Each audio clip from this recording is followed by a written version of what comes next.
आगे बढ़ेंगे। आम आदमी पार्टी ने विधानसभा चुनाव के लिए स्टार प्रचारकों की सूची जारी कर दी है। आम आदमी पार्टी की स्टार प्रचारकों की लिस्ट में 20 नेताओं के नाम हैं। इन 20 नेताओं में दिल्ली के सीएम अरविंद केजरीवाल, पंजाब के सीएम भगवंत मान और मनीष सिसोदिया समेत कई बड़े नेताओं के नाम शामिल हैं।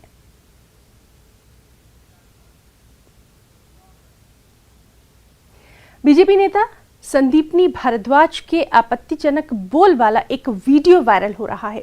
इस वीडियो में बीजेपी नेता संदीपनी भारद्वाज वामपंथियों को काट देने की धमकी देते हुए नजर आ रहे हैं। बताया जा रहा है कि ठियोग में बीजेपी प्रत्याशी के नामांकन के बाद आयोजित जनसभा में संदीपनी भारद्वाज ने यह बयान दिया है।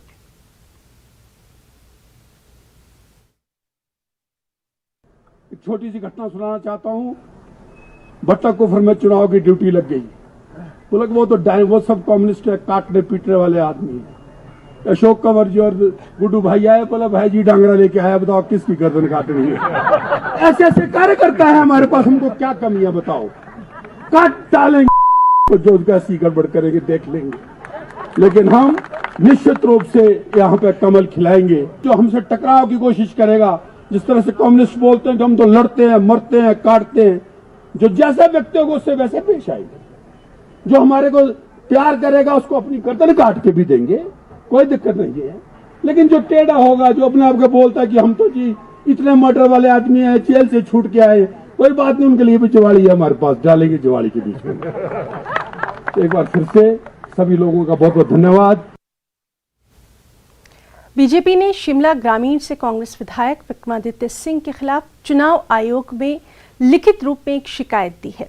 विक्रमादित्य सिंह के खिलाफ ये शिकायत नामांकन के दौरान ज्यादा भीड़ को अपने साथ ले जाने को लेकर की गई है। बीजेपी चुनाव प्रकोष्ठ अधिकारी दिनेश चौहान ने अपनी लिखित शिकायत में कहा है कि नामांकन पत्र भरते समय विक्रमादित्य सिंह के साथ भारी भीड़ अंदर मौजूद थी, जो आदर्श आचार संहिता का उल्लंघन है और विक्रमादित्य सिंह आदतन ऐसा करते आए हैं।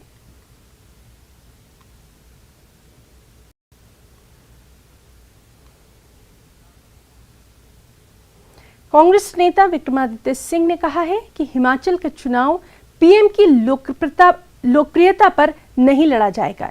ये चुनाव सीएम जयराम ठाकुर के प्रदर्शन पर लड़ा जाएगा। विक्रमादित्य सिंह ने कहा कि प्रधानमंत्री नरेंद्र मोदी की रैलियों में आई भीड़ का वोट में बदलना मुश्किल होगा, क्योंकि चुनाव मुख्यमंत्री के प्रदर्शन की परीक्षा है, न कि प्रधानमंत्री की लोकप्रियता की।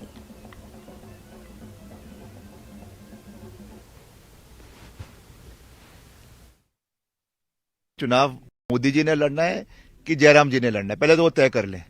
क्या मोदी जी को ढाल बनाकर, उनकी बैसाखियां बनाकर वो चुनाव लड़ना चाहते हैं? अगर जयराम जी में दम है तो वो बोले कि मैंने ये काम किया है और मेरे को आप मेरे काम के बलबूते पे चुनो। मोदी जी के नाम पे क्यों वोट मांग रहे हैं? इसलिए मांग रहे हैं क्योंकि उनके पास अपनी काम गिनवाने की कोई वो ही नहीं है। उन्होंने कोई काम ही नहीं किए। 5 साल में हेलीकॉप्टर में फुट घूमते रहे, 5 साल में हेलीकॉप्टर से नीचे नहीं उतरे।